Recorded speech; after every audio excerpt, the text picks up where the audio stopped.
ನಮಸ್ಕಾರ ಫ್ರೆಂಡ್ಸ್. ಕರ್ನಾಟಕ ಪರೀಕ್ಷಾ ಪ್ರಾಧಿಕಾರದ ಅಡಿಯಲ್ಲಿ ನಡೆಯುತ್ತಿರುವಂತಹ 402 PSI ಹುದ್ದೆಗಳ ಪರೀಕ್ಷಾ ದಿನಾಂಕದ ಮುಂದೂಡಿಕೆಗೆ ಸಂಬಂಧಿಸಿದಂತೆ ಮಾನ್ಯ ಗೃಹ ಸಚಿವರಿಂದ ಪ್ರಮುಖ ಮಾಹಿತಿಯೊಂದು ಬಂದಿದೆ.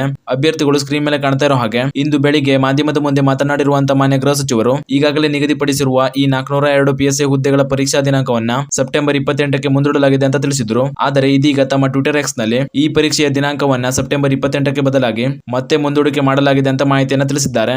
ಈ ಬಗ್ಗೆ ಅವರು ತಮ್ಮ ಟ್ವಿಟರ್ ಮಾಹಿತಿಯಲ್ಲಿ ಏನನ್ನ ತಿಳಿಸಿದ್ದಾರೆ ಅಂತ ನೋಡೋದಾದ್ರೆ, ಕರ್ನಾಟಕ ಪರೀಕ್ಷಾ ಪ್ರಾಧಿಕಾರವು 402 PSI ಹುದ್ದೆಗಳಿಗೆ ಸೆಪ್ಟೆಂಬರ್ 22ರಂದು ನಡೆಸಲು ಉದ್ದೇಶಿಸಿದ್ದ ಪರೀಕ್ಷೆಯನ್ನು ಮುಂದೂಡಲಾಗಿದೆ. ನಾನು ಬೆಳಿಗ್ಗೆ ಮಾತನಾಡುವಾಗ ಸೆಪ್ಟೆಂಬರ್ 28ರಂದು ಪರೀಕ್ಷೆ ನಡೆಸುವುದಾಗಿ ಹೇಳಲಾಗಿತ್ತು. ಆದರೆ ಆ ದಿನವೂ UPSC ಪರೀಕ್ಷೆ ಇರುವ ಕಾರಣ ಮತ್ತೊಂದು ದಿನದಂದು ಪರೀಕ್ಷೆ ನಡೆಸಲು ತೀರ್ಮಾನಿಸಲಾಗಿದೆ ಅಂತ ಮಾಹಿತಿ ನೀಡಿದ್ದಾರೆ.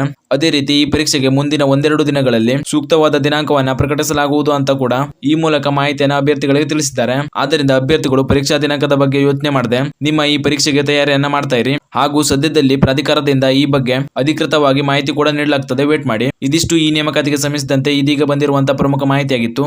ಇದೇ ರೀತಿ ಮುಂಬರುವಂತಹ ಮಾಹಿತಿಗಳಿಗಾಗಿ ಚಾನಲ್ನ ಸಬ್ಸ್ಕ್ರೈಬ್ ಮಾಡಿ ಅಂತ ಹೇಳ್ತಾ ಈ ವಿಡಿಯೋನ ಇಲ್ಲಿಗೆ ಮುಗಿಸ್ತಾ ಇದ್ದೀನಿ. ಧನ್ಯವಾದಗಳು.